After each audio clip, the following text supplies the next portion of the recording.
कसे आहात तुम्ही सगळे? मी तर खूप छान आहे। पावसाळा सुरू आहे। पावसाळ्यात अनेक जणांना स्किन इन्फेक्शन, स्किन ऑइली आहे, माझी स्किन खूप रॅशेस होत आहे, पावसाळ्यामुळे लाल होत आहे, अनेक प्रकारचे अडचण असतात। त्यासाठी मी आज ऑइली स्किनसाठी उपाय सांगणार आहे इथे। आणि यापैकी कोणताही एक उपाय करा, गरजेचं नाहीये की सर्व उपाय तुम्हाला करायचे आहेत। एखादा उपाय केला तरी पण खूप जास्ती आहे आपल्यासाठी। आपण थोडासा वेळ काढून हा उपाय करू शकतो। ऑइली स्किनमुळे आपल्याला डॉक्टरकडे वगैरे जाण्याची गरज नाहीये।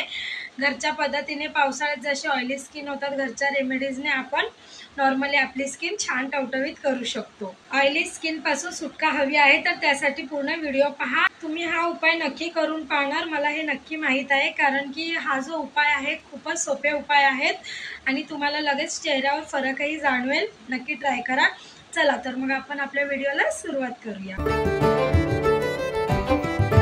आता या पावसाळ्यात बऱ्याच लोकांची स्किन ऑइली होते। आपली स्किन ऑइली होऊ नये त्यासाठी बऱ्याच जणांना प्रश्न असतो की आता पुढे काय करावं, आपल्या चेहऱ्याला काय लावावं, असा प्रश्न असतो। तर त्यासाठी मी खूप सोपा उपाय घेऊन आली आहे, ते तुम्ही सहजपणे हे करू शकता। तुम्ही जर काही घरगुती उपाय केले तर तुमची जी स्किन ऑइली आहे त्यापासून सहज सुटका होऊ शकते। तर हे घरगुती रेमेडी तुम्ही नक्की ट्राय करा। चला तर मग पाहूया कोणकोणते उपाय आहेत। सर्वात पहिला आहे बेसन आणि लिंबाचा रस। तर 2 चम्मच बेसन घ्या, त्यात 1 लिंबाचा रस मिक्स करा आणि व्यवस्थित त्याची पेस्ट तयार करा मिक्स करून। त्यानंतर 15 मिनिटं आपल्या चेहऱ्याला लावा। 15 मिनिटं झाल्यानंतर लगेचच आपला चेहरा वॉश करा। यामुळे चेहऱ्यावरील तेलकटपणा दूर होतो आणि तसेच आपल्या चेहऱ्यावरील जे चिकटपणा असतात तेही दूर होण्यास मदत होते। तर फ्रेंड्स, हा झाला आपला पहिला उपाय। आपला दुसरा उपाय आहे कोमट पाण्याने चेहरा स्वच्छ करा। कोमट पाण्याने चेहरा धुतल्याने आपले जे पोर्स असतात त्या पोर्समध्ये जमा झालेली घाण निघून जाण्यास आपल्याला मदत होईल आणि त्याचप्रमाणे आपली जी ऑइली स्किन असते तेही निघून जाईल। यामुळे आपल्या त्वचेचे ब्लड सर्क्युलेशन सुरळीत होतं आणि पिंपल्सची सुटका होते। आता तिसरा आहे काकडी। आता 1 काकडी घ्या, त्यानंतर त्याचे व्यवस्थित पातळ स्लाइस कापून घ्यायची आहे आपल्याला। त्यानंतर काय करायचं आहे, ते आपल्या चेहऱ्यावर दुपारी आणि रात्री असं तुम्हाला जेव्हा वेळ मिळेल तेव्हा तुमच्या चेहऱ्यावर ठेवायचं आहे। आता हे जे काकडीचा जो स्लाइस आहे ते आपल्या चेहऱ्यावर फक्त 20 मिनिट्स ठेवायचा आहे, 20 मिनिटं ठेवायचा आहे आपल्याला। त्यानंतर चेहरा व्यवस्थित स्वच्छ पाण्याने धुवून घ्यायचा आहे।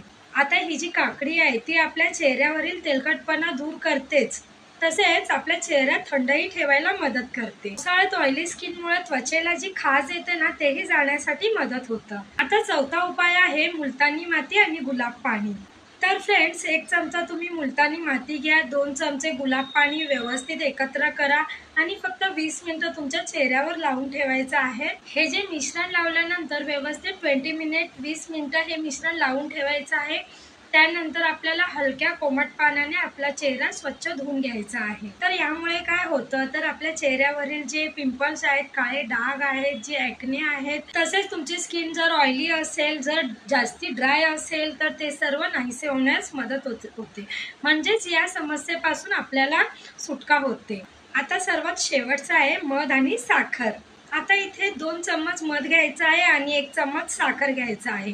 तर हे जे मध आणि साखर आहे ते स्क्रबिंगचं काम करतं। ही जी स्क्रबिंगची पद्धत आहे ती आपल्या चेहऱ्यावर खोलवर स्वच्छ करण्यासाठी मदत करतं। तर यामुळे काय होतं, आपली स्किन ऑइलीही दिसत नाही, त्याचप्रमाणे आपली स्किन खूप छान टवटवीत दिसते। आता हे जे उपाय मी सांगितलं आहे त्यापासून तुमची सुटका नक्की होईल ऑइली स्किन पासून। हे फक्त ऑइली स्किनसाठी सांगितलं आहे, जे तुमचं स्किन एकदम ड्राय होईल आणि छान दिसू लागल।